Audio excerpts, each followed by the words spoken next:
사랑하는 성도 여러분, 지난 한 주 동안 신실하신 하나님의 사랑 가운데 평안하셨습니까? 잠언 16장 9절에 보면 사람이 마음으로 자기 인생길을 계획할지라도 그 걸음을 인도하시는 분은 하나님이시라고 하였습니다. 내일을 예측하기 어려운 많은 일들이 세상에서 일어나고 있습니다. 이렇게 예측하기 어려운 하루하루를 살다 보니 사람들이 불안하고 마음에 염려가 많지요. 그러나 나의 인생길을 누구보다 가장 잘 알고 계시는 우리 주님께서, 또 나를 사랑하시는 우리 주님께서 나의 인생길을 인도하여 주신다면 얼마나 복된 인생이 되겠습니까? 나를 가장 의로운 길로, 진리의 길로, 또 복된 길로 인도하시는 그 주님을 믿고 사는 우리 인생이야말로 가장 복된 인생이라고 할 수 있겠습니다. 이제 새로 맞이하는 한 주도 우리 하나님의 인도하심 속에서 매일매일 또 지니는 우리 모두가 되시기를 주의 이름으로 축원합니다. 이제 사도신경으로 우리의 신앙을 하나님 앞에 고백함으로써 주일 예배 하나님께 드리겠습니다. 전능하사 천지를 만드신 하나님 아버지를 내가 믿사오며 그의 아들 우리 주 예수 그리스도를 믿사오니 이는 성령으로 잉태하사 동정녀 마리에게 나시고 본디오 빌라도에게 고난을 받으사 십자가에 못 박혀 죽으시고 장사한 지 사흘 만에 죽은 자 가운데서 다시 살아나시며 하늘에 오르사 전능하신 하나님 우편에 앉아 계시다가 저리로서 산 자와 죽은 자를 심판하러 오시리라. 성령을 믿사오며 거룩한 공예와 성도가 서로 교통하는 것과 죄를 사하여 주시는 것과 몸이 다시 사는 것과 영원히 사는 것을 믿사옵나이다. 아멘. 찬송가 34장 전능왕 오셔서, 이 찬송으로 하나님께 찬송 드리겠습니다.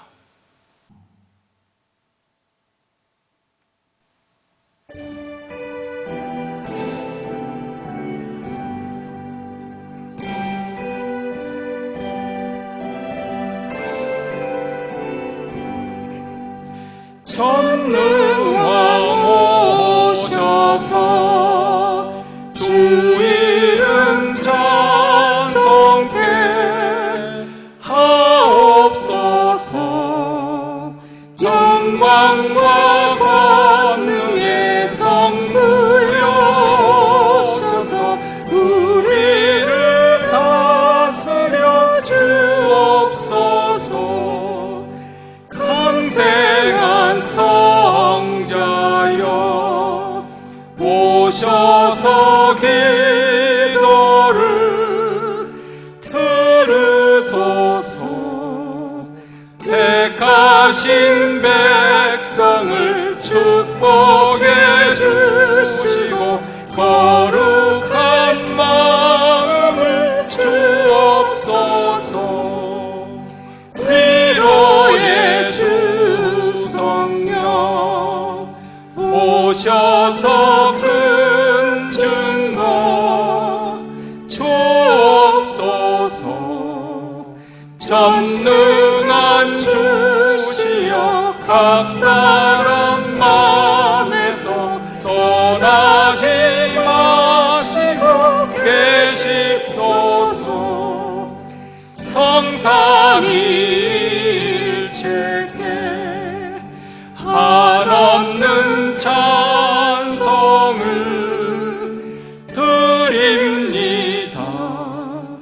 존귀한 주님을 영광 중 배우고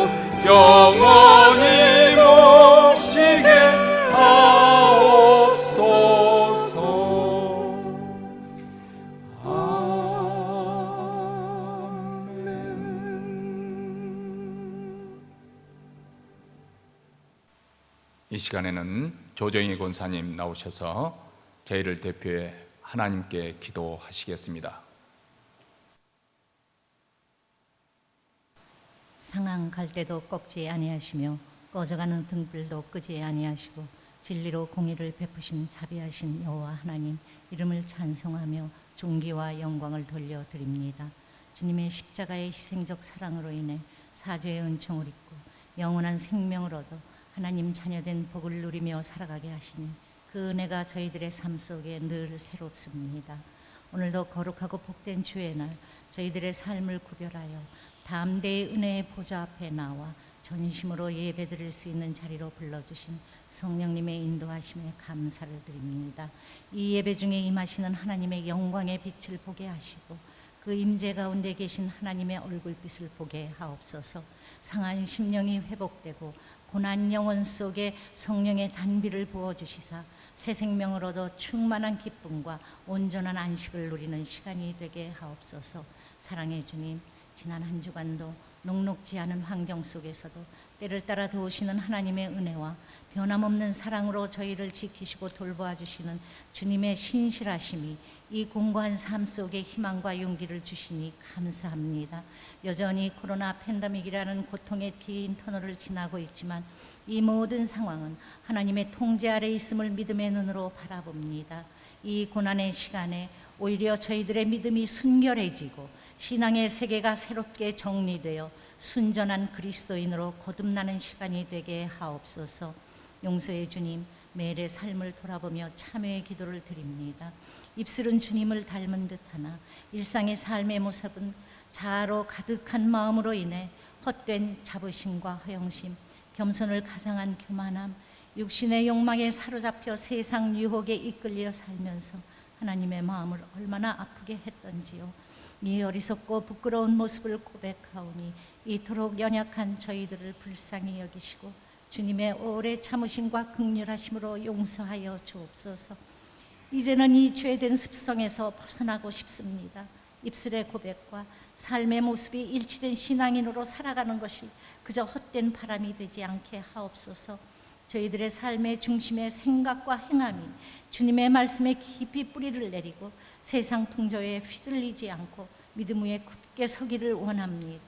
그래서 주님의 십자가의 길, 그 좁은 길이 우리 남은 인생길이 되는 것을 두려워하지 않고 기쁨으로 감당하게 하옵소서. 비록 그 가는 길에 고통과 고난과 슬픔이 있을지라도 그 길 끝에서 두 팔 벌리고 우리를 맞이할 주님의 따뜻한 품을 바라보게 하옵소서. 치유의 하나님, 육신의 질병으로 심신이 공고한 성도들, 바깥 출입이 어려운 권사님들, 믿음의 시련 속에서 방황하는 성도들, 특별히 코로나 사태로 인해 경제적인 고통 중에 있는 가정들을 일일이 기억하시고 지금 찾아가셔서 위로하시고 주님의 시위의 손길을 통해 몸과 마음이 강건케 되고 살아갈 길이 열리게 되어 심령의 평안을 누리는 복이 임하기를 간절히 기도드립니다. 하나님, 주님의 몸된 교회를 위해 기도합니다. 어려움 중에도 여기까지 지키시고 인도하여 주신 은혜 감사드립니다. 절망 가운데 있는 세상에 소망을 주는 교회, 사회적 약자들에게 다가가 저들을 사랑으로 섬기는 교회가 되게 하시고 참으로 어지러운 세상 속에서 한 줄기 빛이 되어 하나님의 살아 역사하심을 증거하는 교회가 되기를 간절히 소망합니다. 보이지 않는 곳에서 교회를 위해 성도들을 위해 사랑의 수고를 아끼지 않은 헌신의 손길들을 기억하시고 저들의 삶 속에 하늘의 부요함으로 충만케 채워주시옵소서. 코로나로 인해 연약한 환경 속에서도 주님의 부르심에 순종하여 지구촌 곳곳에서 복음을 전하시는 선교사님들을 기억하시고 저들의 사역 위에 하나님의 도우심으로 복음의 많은 열매를 맺게 하옵소서. 특별히 코로나의 위험으로부터 선교사님들과 그 가족들을 지켜 보호하여 주시옵소서. 이제는 말씀의 자리로 나아갑니다. 주님께서 기름 부어 세우신 사랑하는 이강 목사님 단위에 세우셨사오니 영육간에 강건케 하시고 성령 충만한 가운데 진리의 말씀을 전하실 때에 세미하게 들려오는 하나님의 음성을 들을 수 있는 귀한 은혜의 시간이 되게 하옵소서. 모든 영광 하나님 홀로 받으시고 우리의 도움과 방패 되시는 예수 그리스도의 이름으로 감사하며 기도드리옵나이다. 아멘.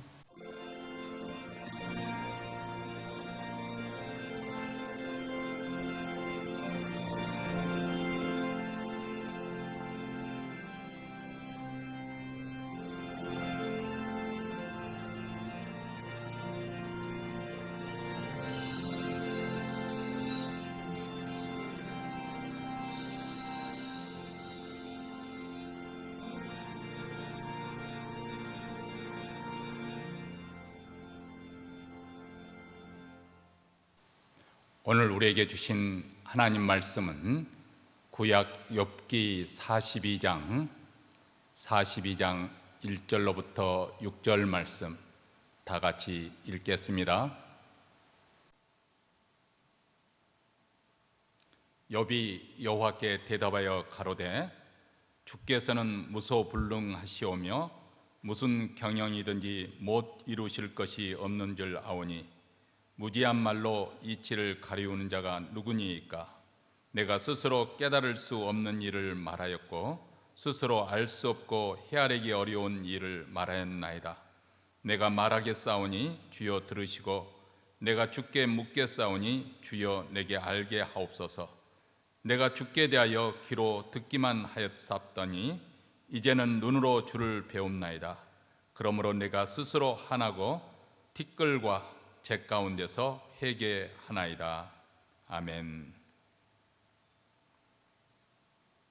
감사하며 즐거운 마음으로 사는 사람과 원망과 불평으로 어둡게 인생을 사는 사람의 차이는 어디서부터 시작되는 것일까요?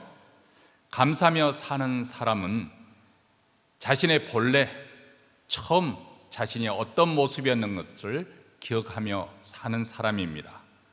반면에 감사하지 못하고 원망과 불평을 하며 사는 사람은 원래 자신의 모습을 까맣게 잊어버리고 내 자신이 마치 당연하게 모든 것을 누려야 사는 것처럼 그렇게 생각하는 사람입니다. 내가 본래 어떤 인간이었고 그래서 하나님께 내가 어떤 위치에 있었는지, 사람들에게 내가 어떤 모습이었는지 이것을 알고 기억하는 사람은 모든 것에 대해서 감사할 수가 있습니다. 그렇지만은 자신의 과거의 모습을 다 잊어버리고 사는 사람은 지금 현재 누리고 있는 것이 당연한 것이고 여기에서 조금이라도 부족한 것이 있으면 그에 대해서 불평을 하게 됩니다. 그래서 하나님께서는 이스라엘 백성들에게 모세를 통해서 너희가 가나안 땅에 들어가서 하나님이 주시는 복을 누리며 살게 될 텐데 그때 여호와 하나님을 기억하라 이렇게 말씀을 당부하십니다. 그러면서 너희가 과거에 어떤 상태에 놓여 있는지 그것을 되돌아보라고 그렇게 상기시켜 줍니다. 어느 나라든지 헌법이 있지 않습니까? 그리고 헌법 그 제일 앞부분에는 헌법 서문이 나옵니다. 그 헌법 서문에는 그 나라의 역사 가운데 가장 자랑스러운 사건이 소개되어 있습니다. 이처럼 구약시대 이스라엘도 일종의 헌법을 가지고 있습니다. 그것이 십계명입니다. 십계명은 출애굽기 20장과 신명기 5장에 소개되어 있습니다. 이 십계명에도 서문이 등장을 하죠. 이 서문에는 하나님께서 먼저 자기 자신을 소개하지요. 출애굽기에 보면 나는 너를 애굽 땅 종되었던 집에서 인도하여 낸 너희 하나님 여호와로라 이렇게 말씀하시고 있습니다. 신명기에서도 나는 너를 애굽 땅에서 종되었던 집에서 인도하여 낸 너희 하나님 여호와로라 이렇게 말씀하고 있습니다. 이 짧은 문구 안에서는 많은 것을 함축해 주고 있습니다. 이 두 군데 나오는 서문의 공통점은 무엇인가? 이스라엘 백성들, 너희들은 과거에 애굽에서 종살이하고 있는 종의 신분이었다는 것입니다. 너희가 이렇게 종살이하고 있을 때 너희를 그 비참한 상태에서 구출하는 분이 바로 하나님이시라는 것입니다. 하나님께서는 어떻게 보면 이스라엘 백성의 가장 수치스러운 치욕스러운 그 과거를 상기시키면서 그 곳에 그 사건에 자신을 결불시키고 있습니다. 사실 이스라엘 백성들에게는 이 서문을 되풀이할 때마다 굉장히 당혹스러운 일이 되겠죠. 그런데 왜 하나님께서 이 일을 자꾸 상기시켜 주는 것인가? 하나님께서 자기 백성을 망신을 주고 그들을 괴롭히기를 원해서 그렇게 요구하시는 것일까요? 그렇지는 않습니다. 하나님께서 이 일을 요구하시는 까닭은 하나님의 백성의 생사하복이 바로 원래 이스라엘 백성들이 어떤 모습이었는가, 얼마만큼 비참한 상태에 있었는가, 그리고 그 비참한 가운데서 건져낸 여호와 하나님을 기억하는데 달려있기 때문에 그렇습니다. 십계명 첫머리에 애굽 땅 종되었던 점을 기억하라고 그렇게 말씀하신 것은 그들에게 망신을 주고 수치심을 불러일으키게 한 것이 아니라 그런 신분에서 건져내신 하나님을 이제 너희는 계속해서 의지하고 또 그들을 신뢰하며 살라는 것이겠습니다. 하나님을 의지할 때 그들에게 계속된 축복이 보장되는 것입니다. 우리도 마찬가지입니다. 우리의 본래 모습을 기억하고 감사하며 하나님을 의지하고 사는 자가 될 때 우리도 하나님 안에서 복을 누리는 인생이 사는 것이죠. 사실 우리는 하나님 앞에서 어떤 요구를 할 수 없는, 또 하나님 앞에 설 수 없는 자격이 없는 자였습니다. 근본적으로 에베소서 2장 3절에 보면 본질상 진노의 자식이었다고 그렇게 말씀하고 있습니다. 우리의 죄악으로 인해서 우리는 하나님과 원수관계, 본질상 진노의 자식이었습니다. 이런 우리가 하나님께 뭘 요구할 자격이 있겠습니까? 하나님께서 그 진노대로 우리를 심판하여도 우리는 아무 할 말이 없습니다. 그런데 하나님께서 그 마음에 우리를 긍휼히 여기사 우리를 불쌍히 여겨주셔서 예수 그리스도 십자가로 구원을 해 주신 것입니다. 그럼에도 불구하고 우리가 조금 부족한 것으로 인해서, 조금 불편한 것으로 인해서, 고난으로 인해서 감사할지 못하고 하나님께 오히려 반발하고 원망하는 것은 과거에 자신이 어떤 위치에 있었는지, 어떤 상태에, 어떤 신분에 있었는지를 까맣게 잊었기 때문에 그렇습니다. 그리고 과거에 나의 그런 모습이 있었던 나를 하나님께서 어떻게 사랑하셔서 나를 구원을 베풀어 주셨는지 그것을 깨닫지 못하길 때 우리는 우리 입술에서 원망과 불평이 나오게 되는 것입니다. 현재 누리고 있는 것이 당연하다고 생각할 때 우리는 교만해지는 것이고 감사가 없어지는 것입니다. 그렇지만 내가 구원받을 자격이 없었고 축복을 받을 만한 자격도 없었는데 하나님께서 내게 이런 복을 주셨다고 그 사실을 인정하게 되면 우리는 겸손하게 될 것이고 또 우리가 현재 주어진 그것으로 인해서도 우리는 감사가 넘치게 될 것입니다. 왜냐하면 이 모든 것이 결코 당연한 것이 아니라 하나님의 주권 속에, 하나님의 자비로운 속에 허용된 것이라는 것을 알기 때문에 그렇습니다. 사실 세상에 당연한 것은 아무것도 없습니다. 나의 나됨도, 내가 구원받은 것도, 내가 지금 건강한 모습으로 이 자리에 와서 예배를 드리게 되는 것도 다 하나님의 은혜요 자비로 말미암은 것이죠. 그래서 우리 인생이 형통할 때 감사하며 찬송해야 하는 것이고, 고난을 만났을 때라도 여전히 하나님을 의지하며 그분을 신뢰하며 기도하게 되는 것입니다. 오늘 말씀을 통해서 우리는 하나님을, 우리가 섬기고 있는 하나님이 어떤 분이신지, 그리고 그분 앞에서 우리가 어떤 태도, 어떤 자세를 가져야 하는 것이 마땅한 것인지 우리는 함께 생각해보는 시간이 되었으면 좋겠습니다. 오늘 본문에서는 하나님 앞에서 자신의 참 모습을 발견하고 회개하는 욥의 이야기가 나옵니다. 이제 욥기서, 긴 욥기서의 마지막 결론 부분에 해당되는 것이죠. 욥은 하나님을 만나기 전에는 그 누구보다도 할 말이 많은 사람이었습니다. 하나님께 따져 묻기를 원했던 사람이었습니다. 고통을 당하면서도 내가 하나님께서 나타나신다면 한번 따져 묻겠다고 큰 소리를 칠 정도로 당당했습니다. 왜 그랬을까요? 욥기서 1장 1절로 돌아가 보면 욥이 어떤 사람인지 이렇게 서술해 주고 있습니다. 우스 땅에 욥이라 이름하는 사람이 있었는데 그 사람은 순전하고 정직하여 하나님을 경외하며 악에서 떠난 자더라. 자, 한마디로 표현하면 욥은 아주 신실한 그리고 위대한 신앙인이었다는 것입니다. 그의 신앙생활에는 순전하고 정직하였다. 순전하고 정직하였다는 말은 욥이 전혀 죄를 짓지 않았다, 그런 의미가 아닙니다.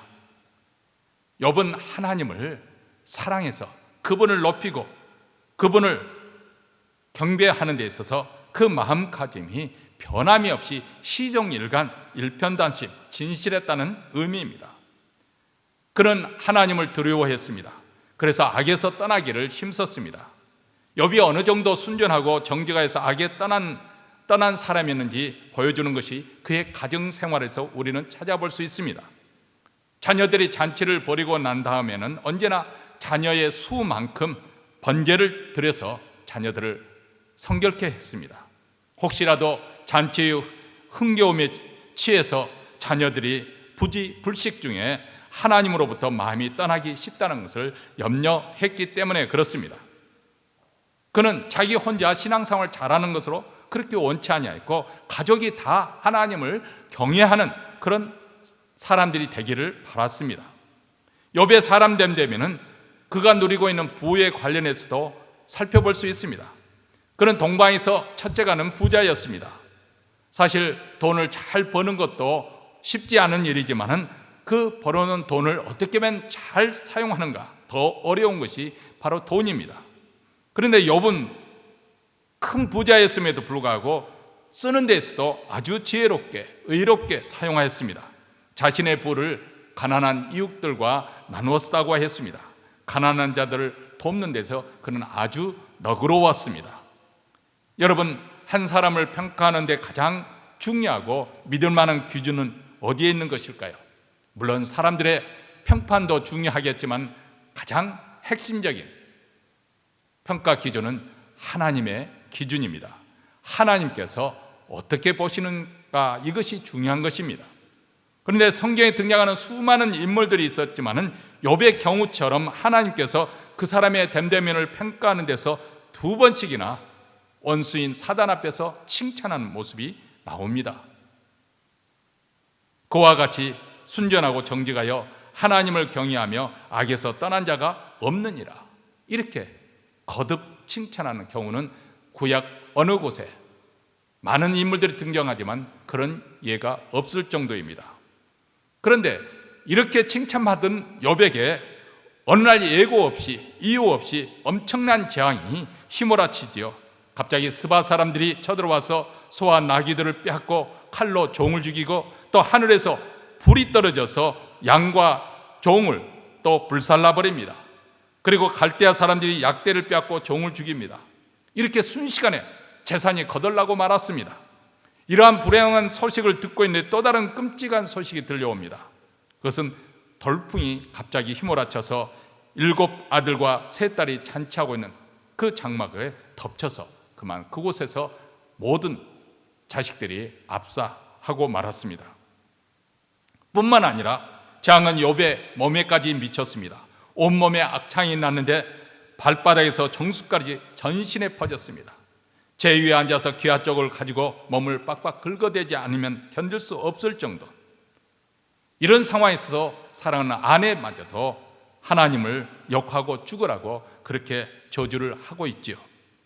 그런데 이런 상황에서 욥은 입술로 범죄치 않습니다. 우리가 하나님께 복을 받았은즉 재앙도 받지 아니하겠느냐 하고 이 모든 일에 욥이 입술로 범죄치 아니하니라. 그가 지금 여기서 하고자 하는 말은 우리가 하나님을 믿는 까닭은 하나님께서 내게 건강을 주시기 때문에 또 부를 누릴 수 있도록 복을 주셨기 때문에 또 마음의 평안을 주셨기 때문에 또 내 인생이 행복하기 때문에 하나님을 믿는 것이 아니라는 것입니다. 우리가 하나님을 이 시간에도 이렇게 경배해 드리는 것은 내가 하나님께서 어떤 복을 받을 것을 기대하기 때문이거나 아니면 믿지 않으면 저주를 받을 그것엔 두려움 때문이 아니라 하나님께서 그분이 우리의 예배를 받으시기에 합당하신 분이시기 때문에 그분은 진리시고 그분은 의로운 분이시고 그분은 아름다우신 분이고 그 모든 것에 절대 지극한 곳에 정점에 있는 곳이기 때문에 우리는 경배와 찬양을 돌리지 않을 수 없는 것이죠. 다시 말하면 하나님의 하나님 되심으로 인해서 그분은 우리의 찬송을 받으시기에 합당하신 분이십니다. 우리는 그분에게 예배를 드릴 뿐만 아니라 믿고 신뢰하고 순종하는 것이죠. 사실 우리가 신앙생활할 때 싸워야 될 중요한 싸움의 내용이 바로 이것이 아니겠습니까? 내 인생의 일이 잘 풀렸으면 하나님께 찬송을 돌려드리는 것이 아니라 내 인생이 지금 고난 가운데 있을지라도 여전히 내가 하나님을 신뢰하고 끝까지 하나님의 때를 기다리며 인내하느냐, 믿음을 지키느냐, 이 싸움이 아니겠습니까?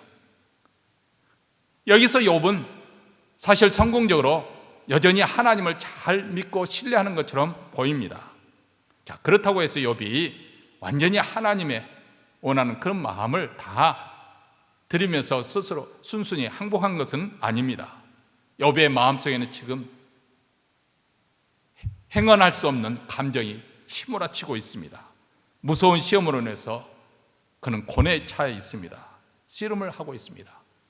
왜 하필이면 내가 무슨 잘못을 했기에 이런 일이 일어나는 것인지, 하나님이 과연 나를 사랑하시고 계시는 것인지, 하나님이 살아계신다면 어떻게 이렇게 끔찍한 재앙이 연거푸 나에게 임하고 있는지 도무지 이해할 수가 없는 상황입니다.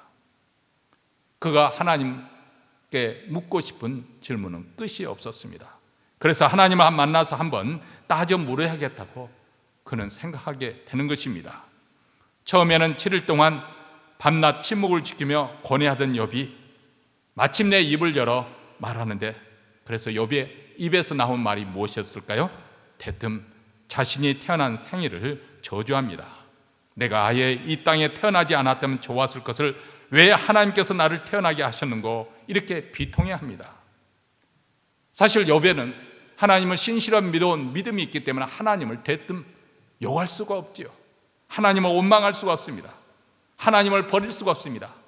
그렇지만은 그 마음속에 들끓는 그 감정에 인해서 우회적으로, 간접적으로 하나님을 지금 원망하고 있는 것이죠. 왜 하나님이 나를 이 땅에 태어나게 하셔서 이 사나운 꼴을 당하며 보며 살게 하시는고, 이것입니다. 이 말을 듣고 처음에는 침묵으로 욥의 고난에 동참했던 친구들이 욥이 순수히 자기 잘못을 인정하지 않는다고 생각해서 그들은 책망하기 시작합니다. 욥의 고난은 틀림없이 욥의 죄 때문에 찾아온 것이라고 그들은 단정을 했습니다. 왜냐하면 하나님이 공평하시고 공의로우신 분이기 때문에 하나님께서 그릇 행할 리가 없지 않느냐, 이들의 생각이었습니다. 욥 자신은 잘못한 것이 없다고 그렇게 주장하지만은 분명히 하나님 보시기에 어떤 잘못된 부분이 숨겨져 어떤 죄악이 있기 때문에 이런 재앙이 임한 것이 아니냐, 그러므로 욥이 해야 된다는 그런 논리였습니다.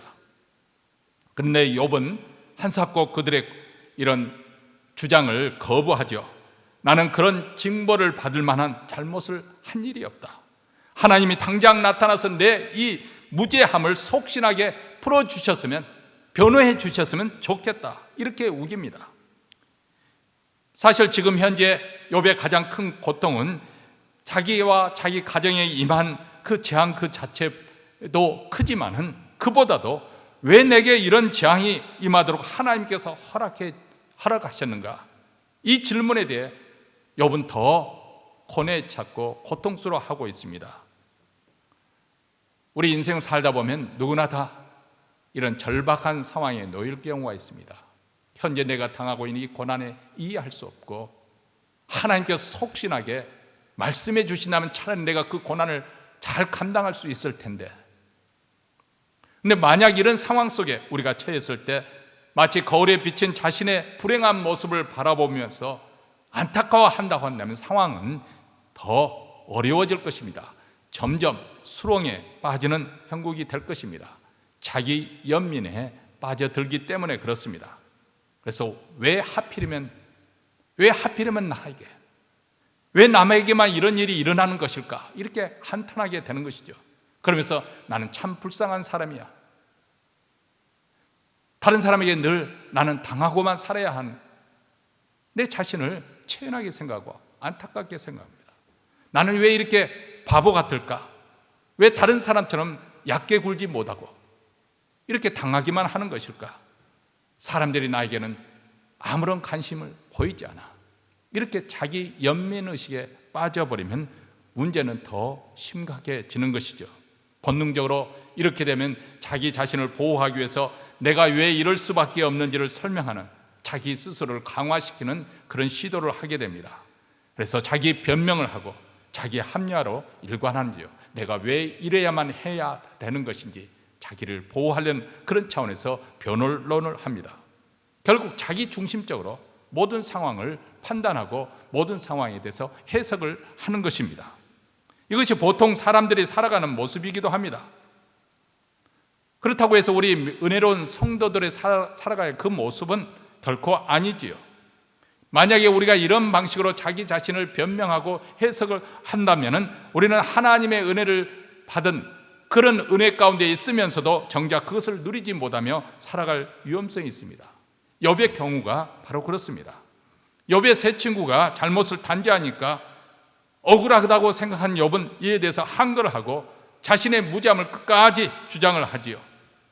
물론 처음부터 그런 것은 아니었지만 결국 욥은 하나님보다도 자기 자신이 더 의롭다는 그런 주장까지 펼치게 됩니다. 적어도 이 점에 있어서만은 내가 더 옳다, 이렇게 말합니다. 하등의 잘못이 없는 욥에게 재앙을 허락하셨으니까 하나님이 마치 불의한 것처럼 되어버리고 말았습니다. 그래서 욥은 한번 하나님께서 내 앞에 나타나 주신다면 따져보겠다고 그렇게 하소연을 하죠.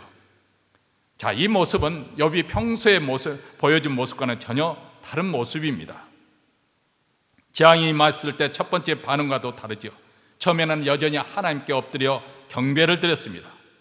재앙으로 인한 극한 슬픔을 겪으면서도 욥의 숨겨진 또 다른 모습, 그 뿌리가 그런데 연이은 그 재앙 속에서 드러나고 있습니다.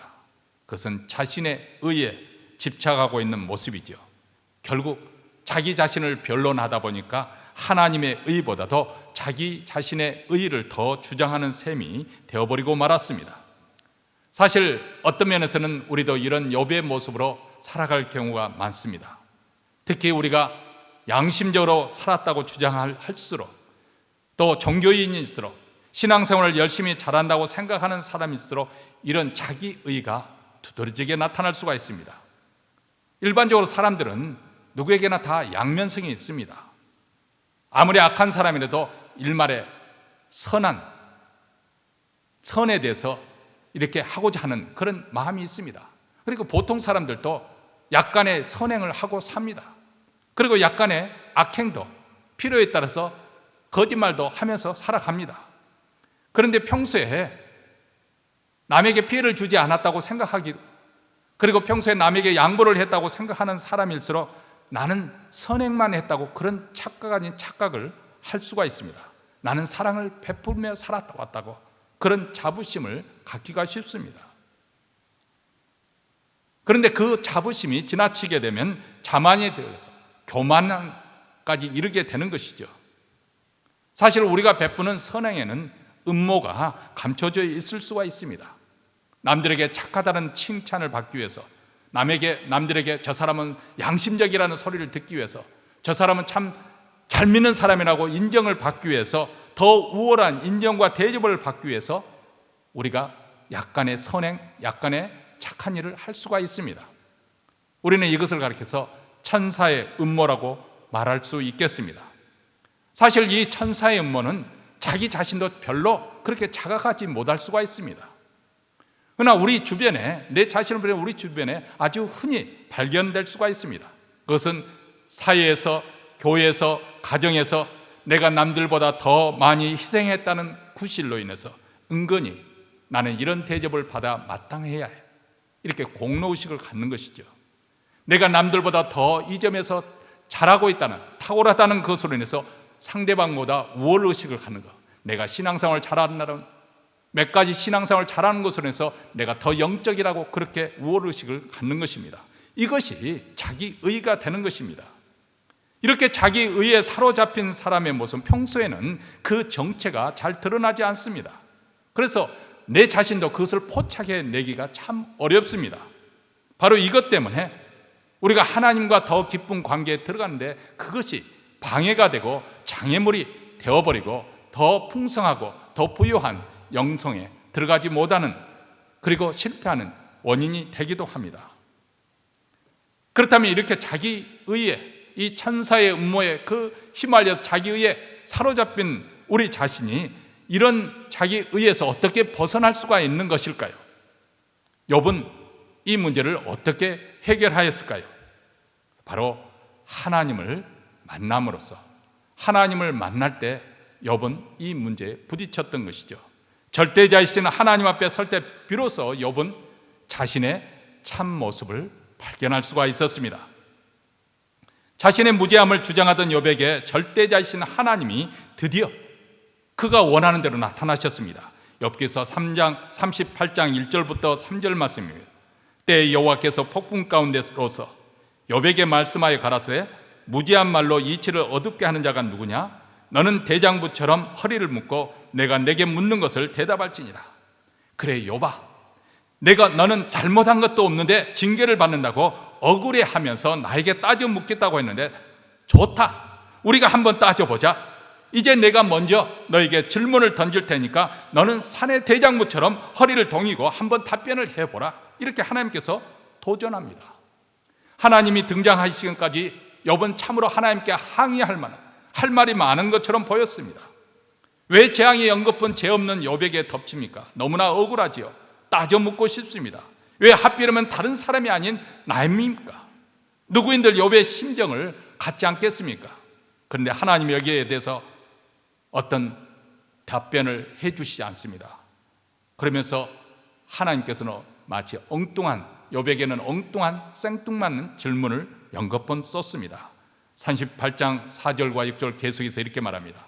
내가 땅에 기초를 놓을 때 너는 어디에 있었느냐? 그렇게 세상 물정을 잘 알거든 말해보라. 누가 인당을 설계했느냐? 그 누가 줄을 치고 금을 그었느냐? 어디에 땅을 바치는 기둥이 박혀있느냐? 그 누가 세상에 주뜻돌 놨느냐? 자, 이 광대한 우주 가운데 지구가 공중에 떠 있는데 누가 그 지구를 떠받치고 있느냐? 그게 주춧돌을 놓고 기둥을 세웠느냐? 우리 하나님께서 이렇게 질문을 하십니다. 다시 말하면 삼라만상의 그 시작과 근원에 대해서 욥에게 질문을 던지는 것이죠. 하나님께서 이렇게 석사포처럼 질문을 던지기 시작하니까 욥은 이에 대해서 한마디도 답변할 수 없었습니다. 그래서 욥기 40장 2절을 보면 하나님께서는 그 질문을 멈추지 않고 계속해서 몰아붙이는데 전능하신 이와 변론하는 자여 어찌 물러서려느냐? 하나님을 비난하는 자여 대답하여라. 이렇게 몰아붙입니다. 욥은 광대하시고 유용이신 하나님의 거룩하신 유용 앞에 완전히 압도되고 말았습니다. 그리고 하나님께서 보여주시는 광대한 삼라만성을 보면서 깨달았습니다. 아, 내가 알고 있는 것이 너무나도 부분적이구나. 그렇지 않습니까? 이 광대한 우주, 그 가운데서 한 점 점에도 불과한 지구, 그 지구에서도 아주 존재조차 희미한 내 자신이 안다면 얼마나 알겠습니까? 그러면서도 마치 내가 다 알고 그래서 생각하고 판단하는 거죠. 이렇게 하나님께서 펼쳐 보이신 광대한 세상과 생명의 근원에 대해서, 그리고 그 신비롭게 경영하시는 하나님의 전지전능성을 그는 바라보면서 자신의 부분적인 지식의 한계를 인정하지 않을 수가 없었습니다. 그렇다면 나의 고난도, 나의 고난에 대한 나의 지식도 지극히 부분적인 수밖에 없는 것인데, 나는 마치 내가 모든 것을 다 아는 것처럼 생각하고 판단해서 하나님을 불의한 것처럼 내가 취급을 했구나. 생각해 보니까 너무나도 어리석었습니다. 그래서 하나님께 이렇게 고백합니다. 40장 4절과 5절입니다. 아, 제 입이 너무 가벼웠습니다. 무슨 할 말이 있겠습니까? 손으로 입을 막을 도리밖에 없습니다. 한 번 말씀드린 것도 무엄한 일이었는데 또 무슨 대답을 하겠습니까? 두 번 다시 말씀드리지 않겠습니다. 이렇게 자신의 잘못을 시인한 욥을 하나님께서 다시 한번 그를 거세게 몰아붙입니다. 7절로부터 14절입니다. 대장부답게 허리를 묶고 나서라. 내가 이제 물을 터이니 알거든 대답하여라. 내가 나의 판결을 되어풀 셈이냐? 너의 무죄함을 내어세워 나를 죄인으로 몰 작정이냐? 내 팔이 하나님의 팔만큼 힘이 있느냐? 너의 목소리가 천둥소리와 같단 말이냐?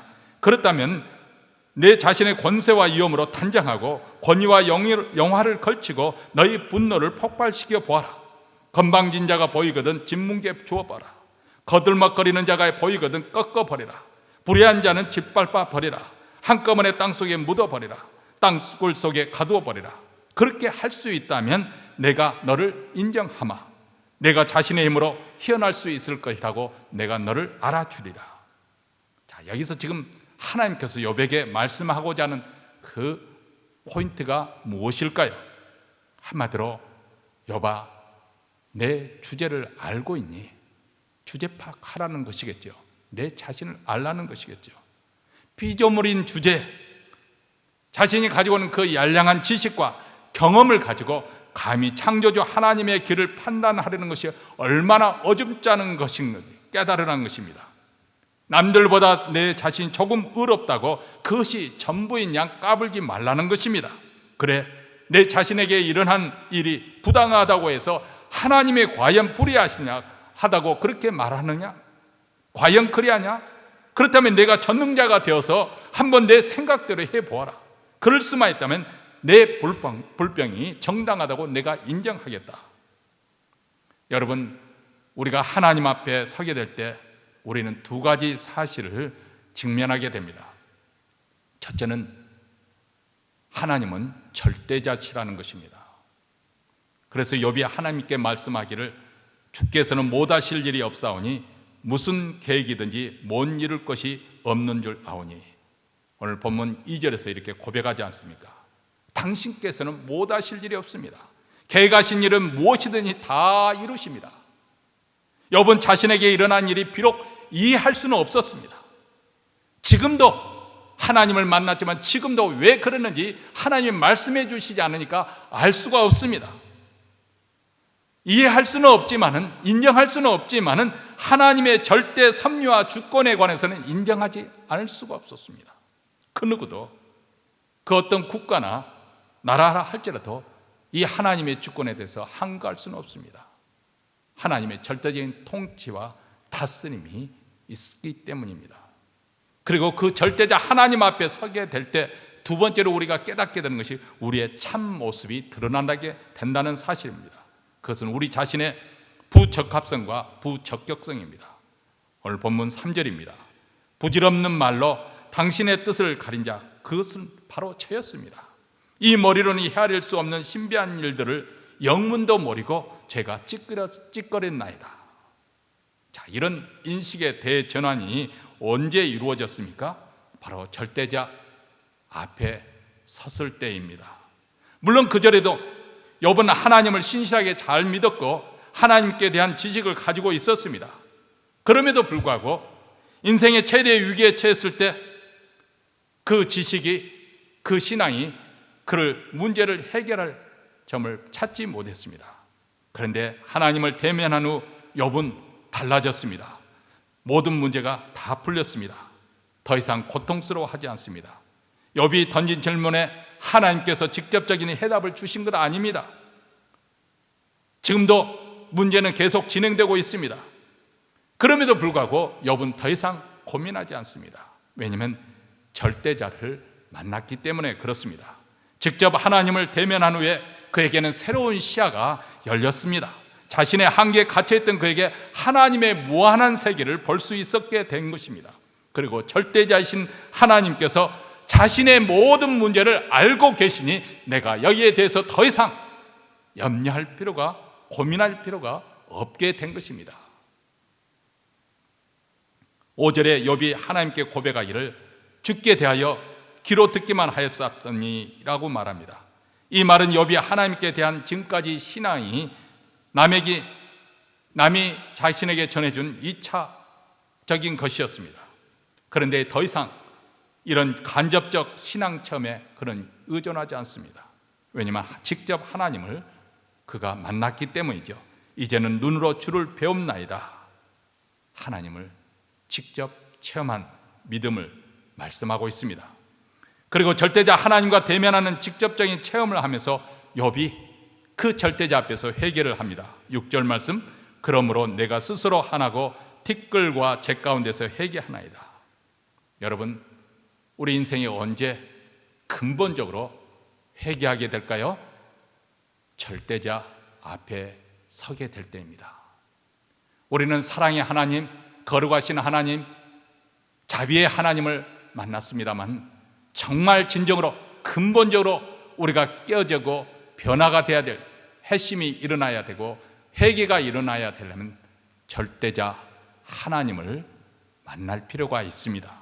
절대자 앞에서 내 자신이, 내 인생이 얼마나 비천하고 비루한 것인지, 내가 주장하고 다른 사람 앞에 그럴듯한 신앙이 있는 것처럼 행세를 하지만은 실상 자기 의가 하나님 앞에서는 헛누더기처럼 냄새나고 더러운 것인 것을 우리는 깨달을 수 있기 때문에 그렇습니다. 진정으로 뉘우치며 하나님께 돌아설 수가 있습니다. 삶의 방향을 바꾸게 되는 것입니다. 자기 중심적이었던 그런 마음을 돌이켜서 하나님 중심으로 생각하게 됩니다. 자기 의에 사로잡혔던 마음을 버리고 하나님께 맡겨드립니다. 마음의 문을 활짝 하나님께 열고 그분의 복과 은혜를 받아들입니다. 그리고 그분의 절대 앞에 절대적으로 순복하게 됩니다. 여기에 진정한 우리 삶의 전환점이 이루어지는 것이고 여기서부터 진정한 변화의 시작이 되어집니다. 그리고 성장과 성숙이 이루어지는 것입니다. 점점 더 그리스도를 닮는 신령한 그리스도인이 되어가는 것입니다.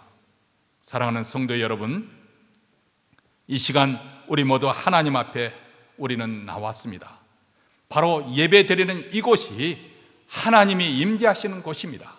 우리는 하나님이 계시는 그 거룩한 땅에 서 있습니다. 하나님 앞에 나온 여러분의 마음 상태는 어떠합니까? 황송하고 감사한 마음으로 나오고 있습니까? 아니면 내 마음속 깊은 곳에 원망과 불평이 있습니까? 어떤 자세로 하나님 앞에 서 있습니까? 진심으로 하나님의 주권과 섭리에 대해서 순복하는 그런 믿음으로 나오고 있습니까? 자신의 이론과 학식, 경험을 내려놓고 하나님의 뜻에 일치시키며 순복하십니까? 아니면 여전히 하나님 앞에서 자기 의를 내려놓지 못하고 자기 의를 주장하고 있습니까? 하나님을 만나기 전 욥처럼 할 말이 많은, 불평할 거리가 많은 사람입니까? 아니면 절대자 하나님과 대면한 후에 하나님께 온전히 순복한 욥의 모습입니까? 절대자 하나님 앞에 서시기 바랍니다. 하나님의 절대성에 한번 여러분의 몸으로 힘껏 부딪혀 보시기 바랍니다.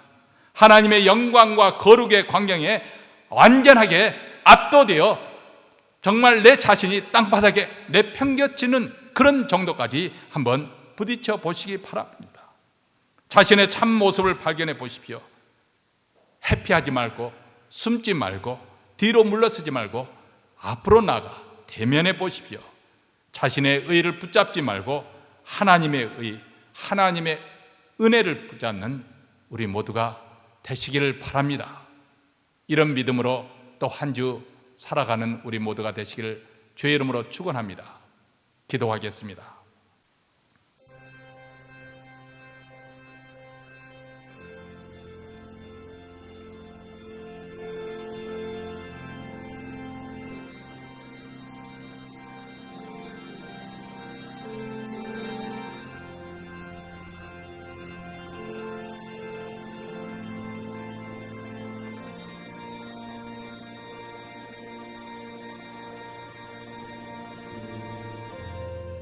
사랑하는 성도 여러분,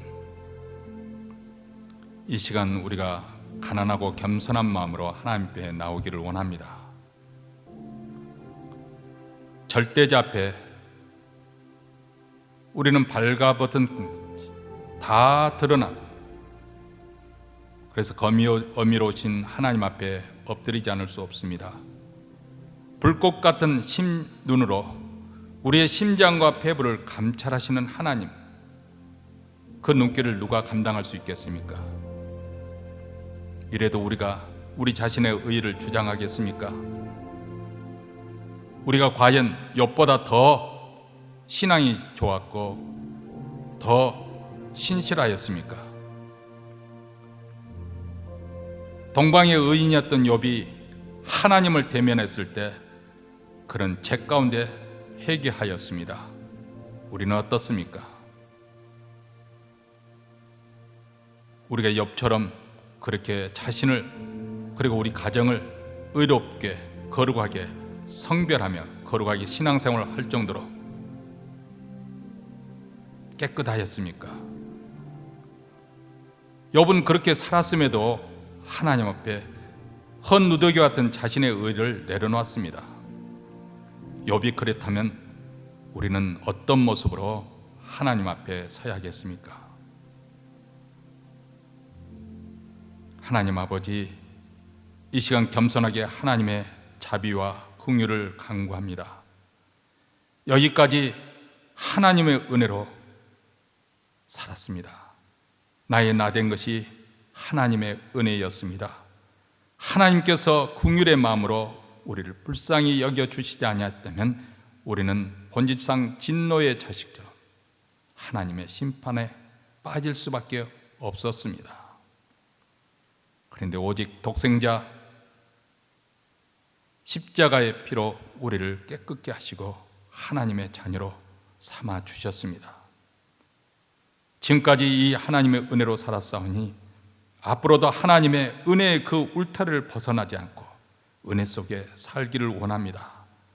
우리를 하나님의 의로운 오른손으로 힘있게 붙잡아 주시옵소서. 이 시간 준비한 예물을 가지고 하나님 앞에 나옵니다. 우리가 누리고 있는 모든 것들, 우리의 생명조차도 하나님께서 허락해 주시냐면 아무것도 누릴 수 없다는 것을 절감하며 감사한 마음을 가지고 하나님께 바쳐드립니다.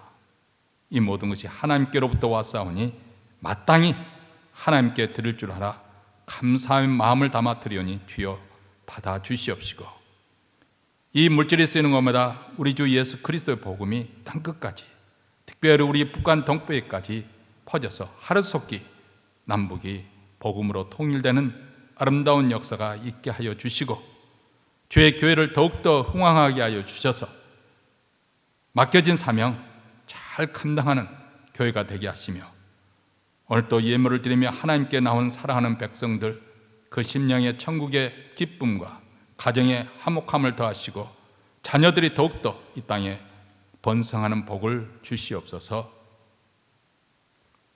이제는 우리 구주 예수 그리스도의 은혜와 하나님 아버지의 무한하신 사랑과 성령의 교통하심이 절대자이신 하나님 앞에 서서 그 하나님께 엎드려 그분만을 경배하며 전심으로 섬기며 또 그분만을 신뢰하고 의지하기로 다짐한 이 자리를 떠나는 사랑하는 주의 백성들, 그 가정과 기업과 그리고 교회 위에 영원토록 함께 있을지어다.